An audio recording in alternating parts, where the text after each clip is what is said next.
Classic Care. So, ato siyang i-test sa hearing test before sila mag-discharge. So, before that, ato sa silang tawagan sa ward. Okay, wait lang guys.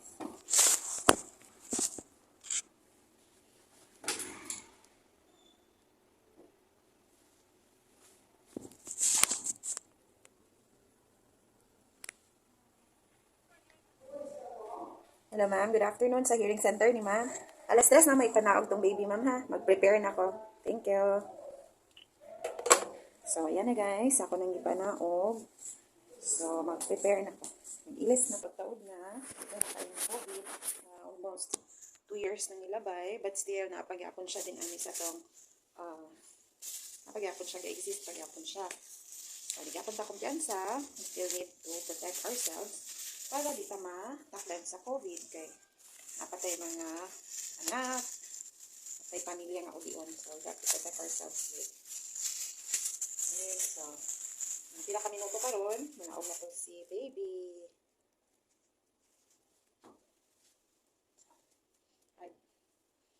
Actually, ako na yung duty karon na adlaw.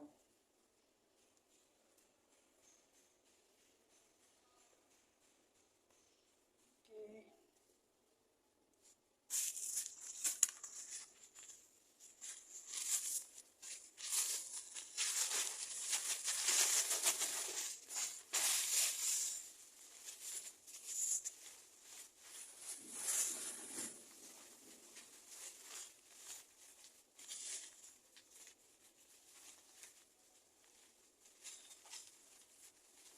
So, shout out sa mga tao nga gaanha sa mga lugar nga mga para sa public market. Kasagara na makita nimo sa public market, especially sa Kugon area, na sila ga face mask. No, manangdali ra siguro kay mo spread ang virus kay pampante na kayo ang mga tao nga wala na. Pero napalit siya. Kaya na pa may pasyente gapon ga ka-admit. So, careful lang ka guys. Kay lisod kayo magka-COVID, lisod kayo ma-quarantine. So, na-experience na ako before, nag-COVID ko, grabe ka lisod. Malayo ka sa imong family, malayo ka sa imong mga anak. So, sige lang, mawala rin lagi ni puhon. Okay.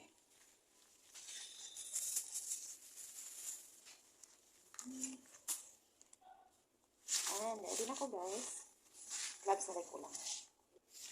So later guys, ako lang i-standby akong cellphone dito para makita niyo si baby na mag-brain test ko sa iya. Blood.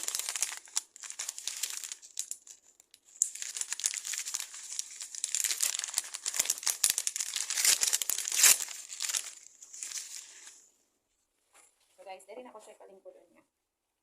Ang akong kaubay nga gikan sa Erie Ward, dili siya maglingkod og si baby. So, kani siya mo ni ang machine. Muni ang OEE machine.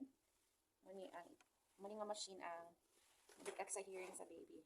So, kani siya i-connect niya sa iyang ears. Na siya madunggan nga tone. Then, ang machine na mo mubasa kung pass or refer. So, kung pass, wala rin problema. Okay lang pandungog sa baby. Then, kung refer, daghan siya og rason nga nung i-refer. Kasagara, nasa pa ang dalunggan or naay nagbara, munang mo-refer siya. So, need na to siya ipabalik after 1 month. Kaya ato siyang i-utro og test. Then, kung refer again, ang result, kung same gyapon nga refer, another 1 month. Ato na po siyang i-hearing test. So, until 3 months, kung refer ang result, ato siya ipabalik after, ato siyang i-recommend nga mo undergo og ABR testing. ABR testing, mo tayo mo confirm nga si baby bungol gid siya. Kung mo tayo mo sukod kung unsa ka bungol si baby para puhon-puhon masukdan siya og hearing aid. Mo siya basihan. So, okay guys. Wait lang sa baby.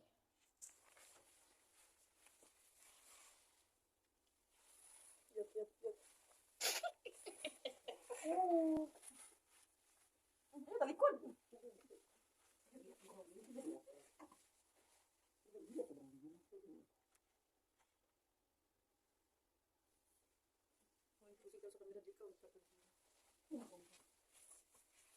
Sherry ka, baby, kisa tayong cheese sa bigaon yun mo. Hindi ko mo. Ha? Huwag ko ka-guess ba yun? Malugasa ko ah. Sa loading na po kami ga. Kakay? Kakay?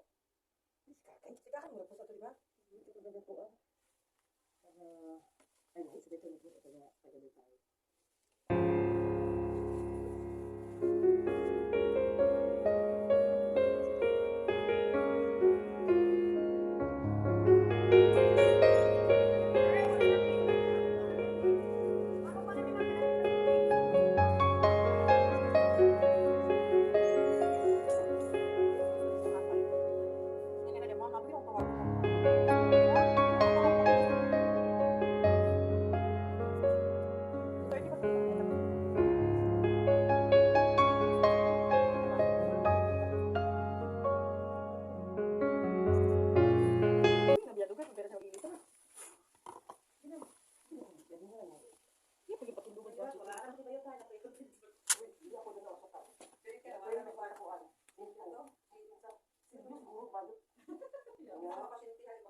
Mao na to guys. Nakuha namin ang new hearing test o newborn screening. Ang newborn screening katong tusukan ang tikod sa baby para ma-detect kung naba siya yung mga kanang nabay depekto si baby kanang mga kung okay na iyang newborn ipadala pa na siya sa kanang result ato ipa-read pa sa Davao. So mga 2 weeks after mabalik ang result sa newborn screening. Ang sa hearing test screening pag human na mo hearing test mabasa na diretso sa machine, so mag-encode yun mi, among ipapilit ang result, amo din iha, mag-keep mi amo record diri din amo ihatag sa parent, then ang isa pud ka copy para sa billing para sa PhilHealth. So maro to siya guys. So see you on my next video. Bye.